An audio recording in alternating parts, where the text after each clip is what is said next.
নমস্কার। এই ব্যারেলটা সম্পর্কে আপনারা পূর্ব পরিচিত। এটার মধ্যে আমি সহজ উপায়ে খুব অল্প সময়ের মধ্যে কম্পোস্ট সার তৈরি করি।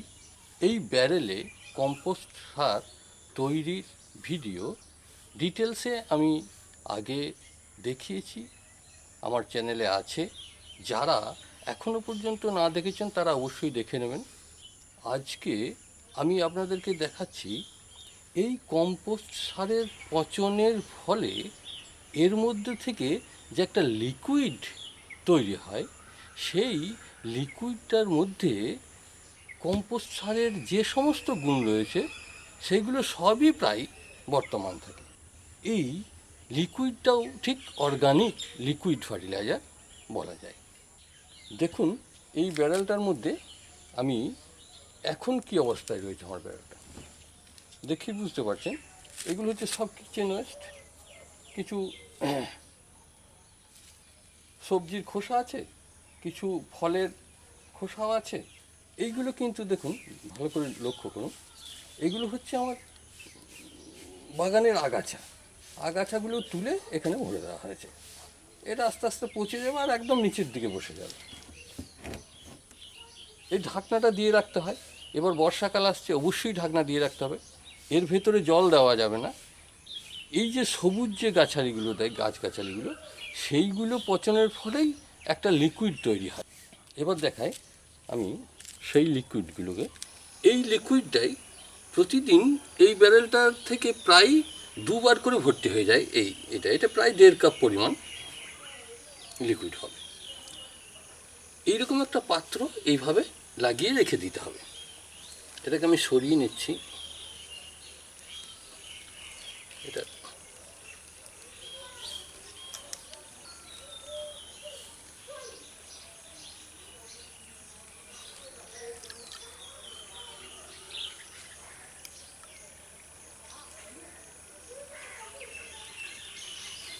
এই যে দেখছেন, এটা একটা কাপড়।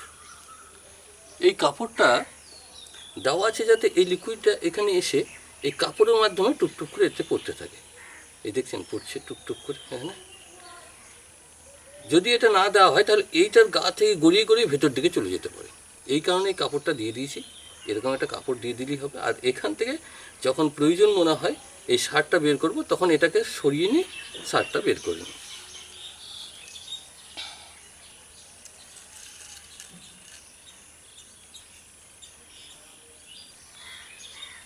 এখানে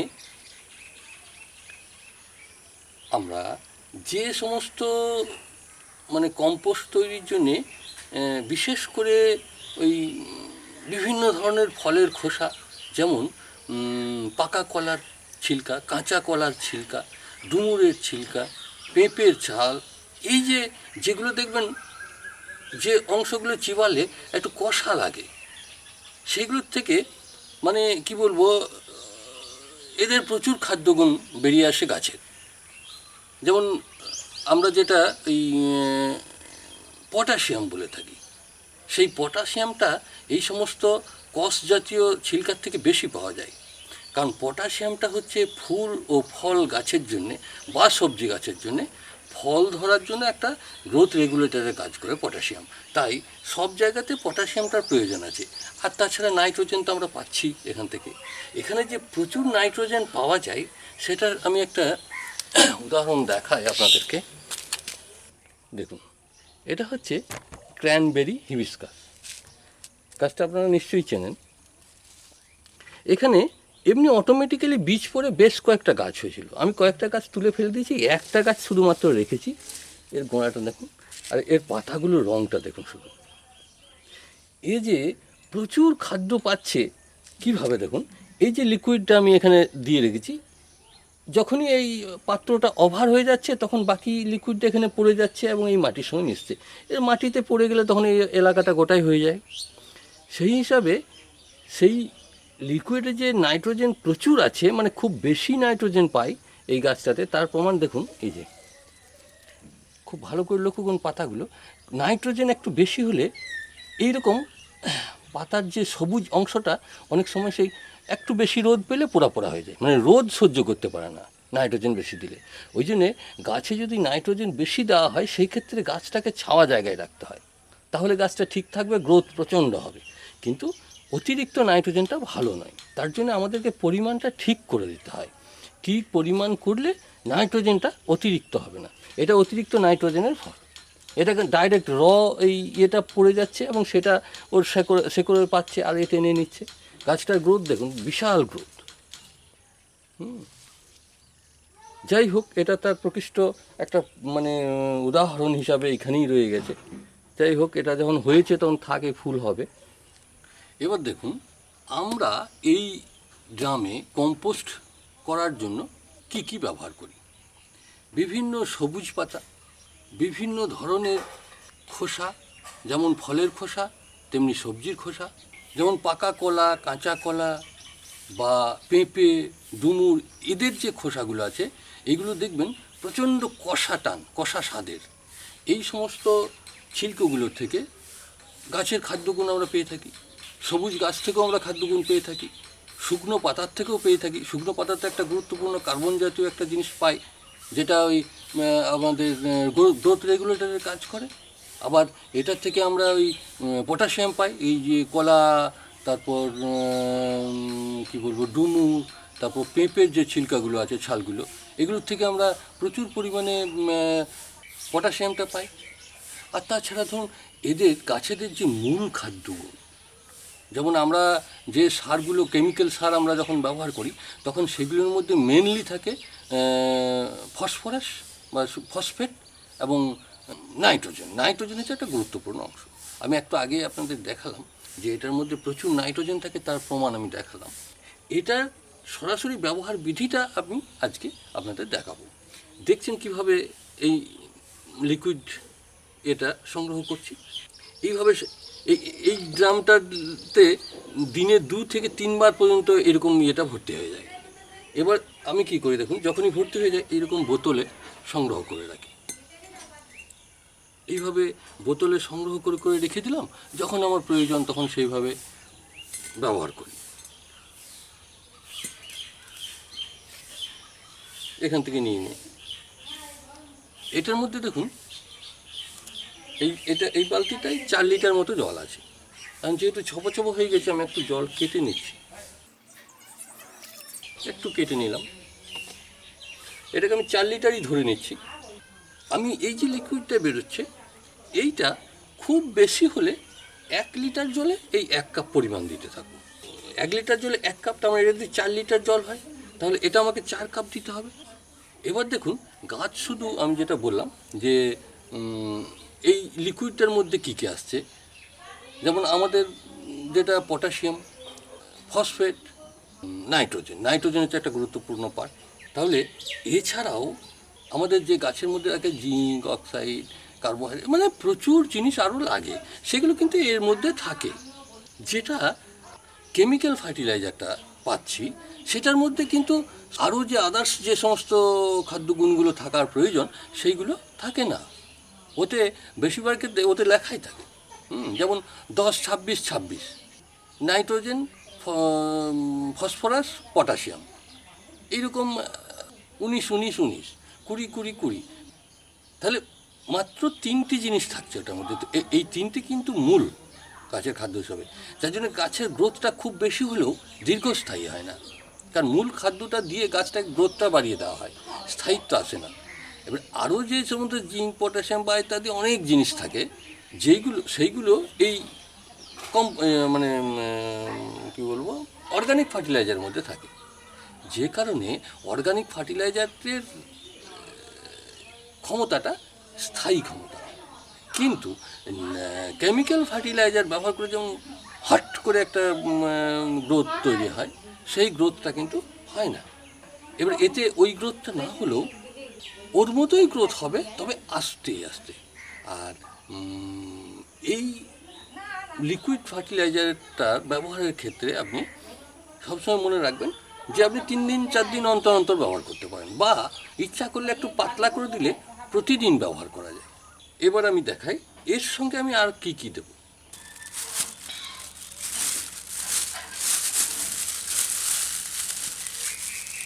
এইটা এটা যে নিমখৈল, নিমখৈলের সবথেকে গুরুত্বপূর্ণ গুণ হচ্ছে এর মধ্যে এমন একটা কীটনাশক মানে ক্ষমতা থাকে, যে কোনো মানে ক্ষতিকর জীবাণুকে নাশ করার মতো একটা ক্ষমতা থাকে, যার জন্যে তবে খুব বেশি দেবো না কিন্তু। এটা হয়তো লিটার প্রতি আমি 1 চামচ খুব বেশি হলো, তার বেশি না। আর যেটা ব্যবহার করব এটা হচ্ছে সরিষা খৈল।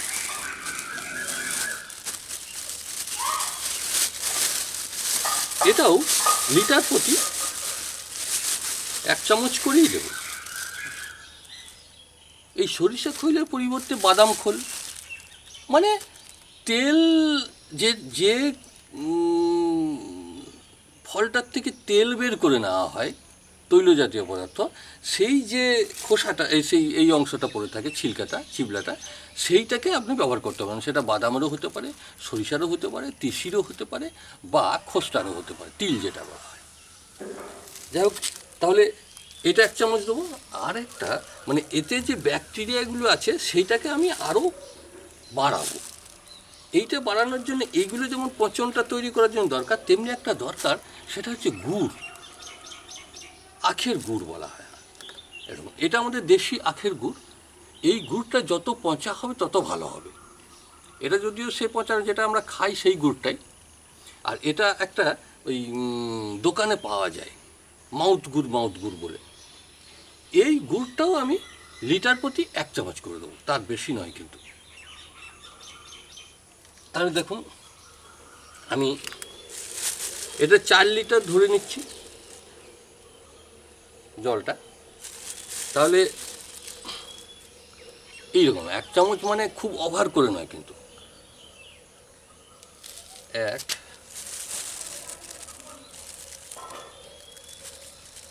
যাই হোক, এটা 2 দিলাম, হাফ চামচ করে পড়লো। আর সরিষা খৈলটা এটা মোটা আছে তো, এটা 1 চামচ ধরে নিচ্ছি। এটা 1 চামচ, 2, 3,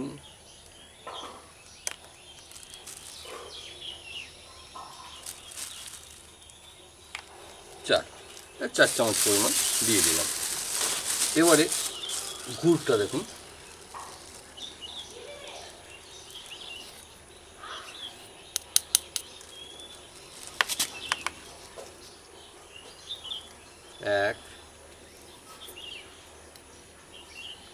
এই 1 চামচ, ওভার করে দেওয়া যাবে না। 2,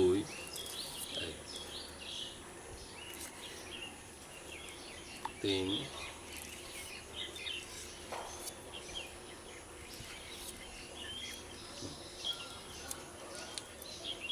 4।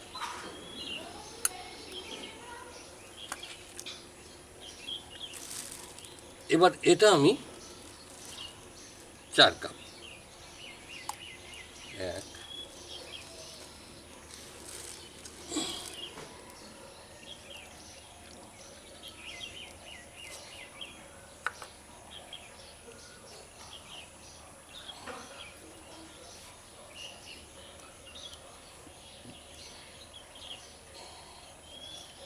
2,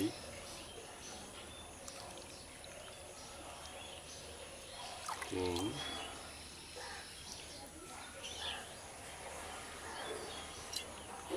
4।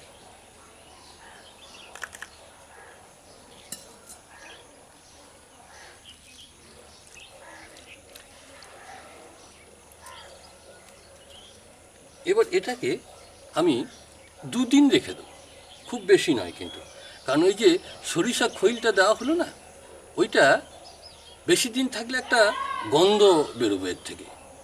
হ্যাঁ, সেই গন্ধটা সবাই হয়তো সহ্য করতে নাও পারে। এবার এটা দিই।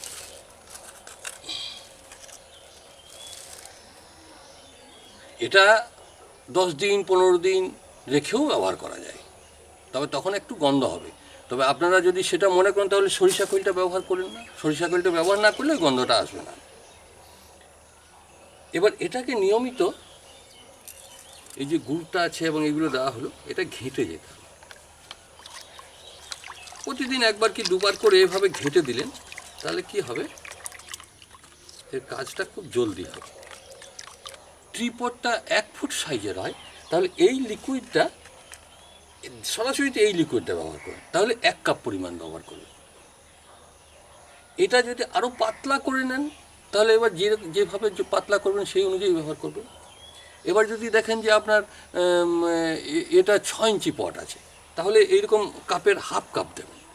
তারপর আপনি জল দিয়ে দিলেন, হাফ কাপ এটা দিলেন, হাফ লিটার জল দিলেন, নিয়ে মিশিয়ে দিয়ে দিলেন।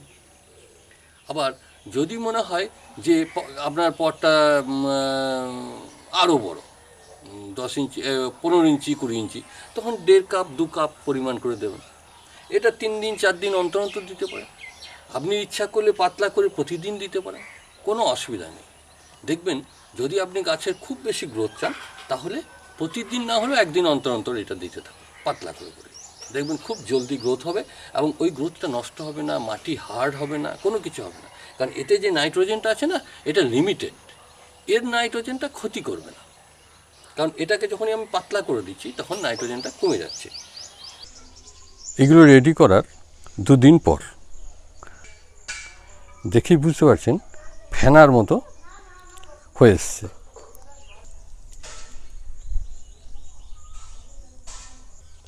এই 48 ঘন্টা পর থেকে এদেরকে ব্যবহার করা যায়। আজকে আমি এটা ব্যবহার শুরু করব। আমার প্রচুর গাছ আছে, একদিনে গোটাটাই শেষ হয়ে যাবে। আর যাদের কম গাছ, তারা এটাকে রেখে রেখে ব্যবহার করতে পারেন দীর্ঘদিন ধরে, কারণ এ তো নষ্ট হওয়ার কিছু নেই। এই যে লিকুইড ফার্টিলাইজারটা বেরিয়ে আসছে, এটা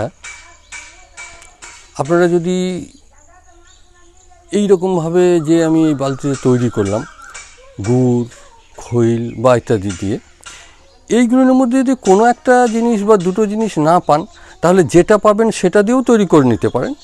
যদি কিছুই না পান বা কারো ক্ষেত্রে যদি এত করা সম্ভব না হয়ে থাকে, তাহলে শুধুমাত্র এইটা ওই 1 লিটার জলের সঙ্গে 1 কাপ পরিমাণ করে মিশিয়ে পাতলা করে সরাসরি গাছের মধ্যে ব্যবহার করতে হবে। কারণ আসল ক্ষমতাটা কিন্তু এর মধ্যেই রয়েছে। ওখানে শুধু মানে এটার ক্ষমতাটা একটু, এনার্জিটাকে বাড়ানোর জন্যে ওই ব্যবস্থাটা নেওয়া হয়েছে। আর তাছাড়া ওই খৈলের একটা গুণ আছে, যে গুণটা বলেইছিলাম, বিশেষ করে ফুল জাতীয় গাছে, বেগুন গাছে খুব ভালো কাজ দেয়।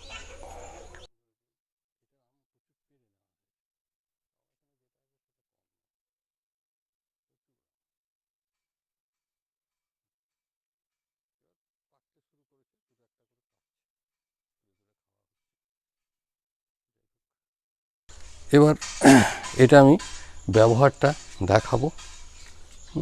এটা আমার সেই ডালিম গাছটা।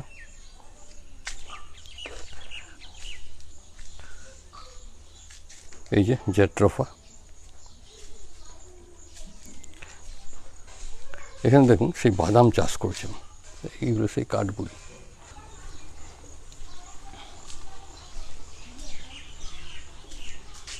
কয়েকদিন আগেই যেটার আপডেট দিয়েছি, এই সেই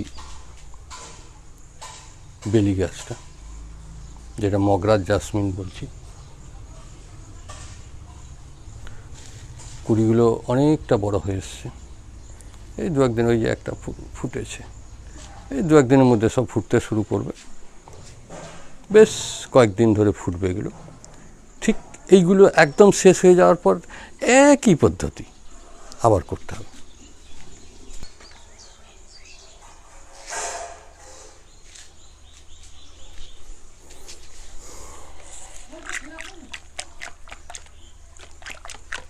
দেওয়ার আগে এইভাবে একটু করে ঘেঁটে নেবেন।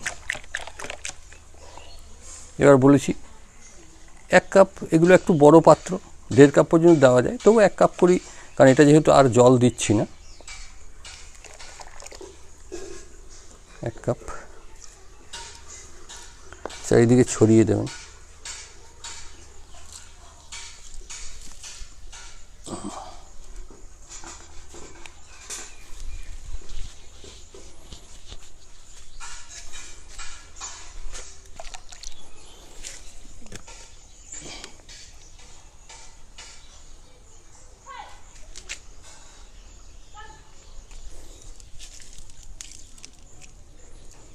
এটা কি একটু যদি বেশিও হয়ে যায় কোনো কারণে, তাহলে খুব একটা ক্ষতি হবে না। এইভাবে সমস্ত গাছে দিয়ে যেতে হবে। অর্কিড গাছেও দেওয়া যায়।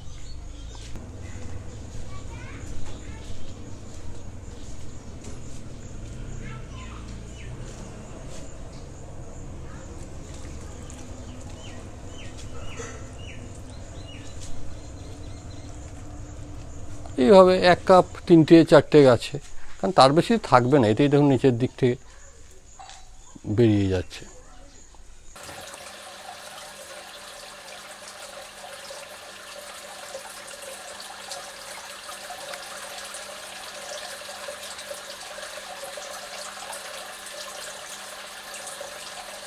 এটা দেখছেন আমার সেই অ্যাকোরিয়ামটা, এবং অ্যাকোরিয়ামের এই ফিশগুলো, এগুলো সব কার্প জাতীয় ফিশ। এর সঙ্গে 2-4টা ওই মৌলিটা আছে। আর এইগুলো সব এইটাতে রয়েছে, এগুলো সব গোল্ড ফিশ জাতীয়। খাবার সময় হয়ে গেছে, সব ওই জন্য এক একটা জায়গায় চলে গেছে।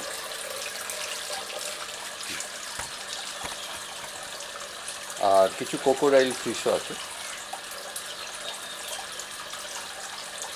এটা দেখাচ্ছি কারণ এই যে এত এত মাছ, এখানে প্রচুর মাছ আছে, প্রচুর। এই মাছগুলো যে মলত্যাগ করছে সেটাকে ফিল্টার করতে হয়। ফিল্টার না করে জলটা দুর্গন্ধ হয়ে যাবে, সেই ফিল্টারের কাজটা এই জায়গাটায় হচ্ছে। দেখুন ফিল্টারটা ভর্তি হয়ে যাচ্ছে, তার মানে পাত্রটা ভর্তি হয়ে যাচ্ছে, তার মানে এর মধ্যে যে ফিল্টারটা আছে সেটা ময়লাতে জাম হয়ে গেছে।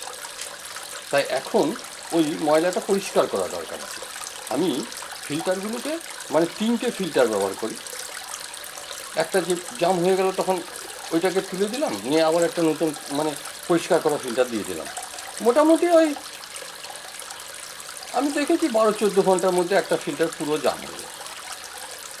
এই যে এরা যে মলটা ত্যাগ করে মাছে, এটার মধ্যে প্রচুর নাইট্রোজেন থাকে। এই নাইট্রোজেনটাকে কাজে লাগিয়ে আমরা ওই অ্যাকোয়াপনিক যেটা বলা হয়,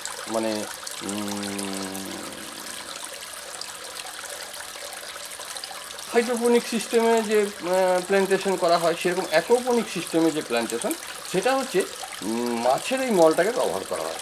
এই জলটাকে তুলে সেই পাইপে দিয়ে যখন হাইড্রোপনিক অ্যাকোপনিক করা হচ্ছে, সেই পাইপে গাছ লাগানো হচ্ছে। আবার যখন আমরা এই জলটাকে দিয়ে ওই অনেক পাথর বা ইত্যাদি গ্রামের মধ্যে দিয়ে একটা সিস্টেমের মধ্যে সাইফন টাইফন লাগিয়ে তখন সেখানে সবজি চাষ করছি, সেখানে কিন্তু আর কোনো সারের প্রয়োজন হয় না, শুধু এই জলটা তুলে তুলে দিয়ে দিলে হয়।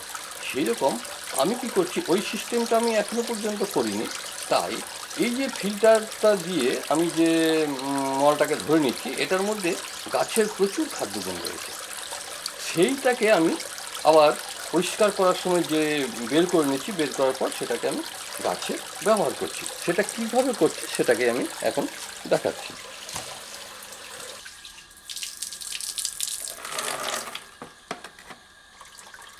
দেখি বুঝতে পারছেন কত নোংরা এটার মধ্যে ধরে আছে।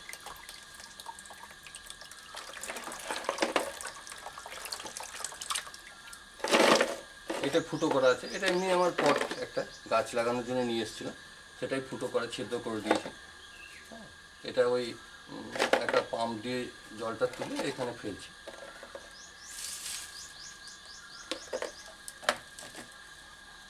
এটা একটা এখনই বেরোলো, আগে এইগুলো তুলে রেখেছি।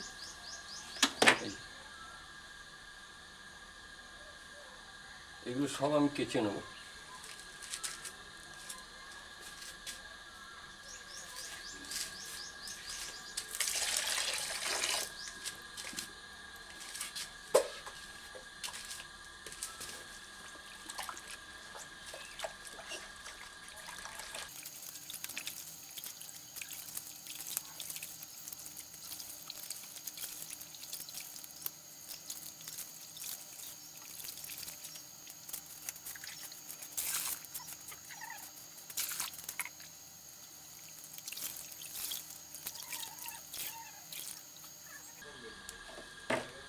এগুলোকে আবার শুকিয়ে নিতে হবে। এটা কিন্তু আরও পরিষ্কার করতে হবে, কারণ এটাতে এই জলটাতে আর পরিষ্কার করা যাচ্ছে না। এরপরে আমি আবার আলাদা জল দিয়ে পরিষ্কার করে নেব।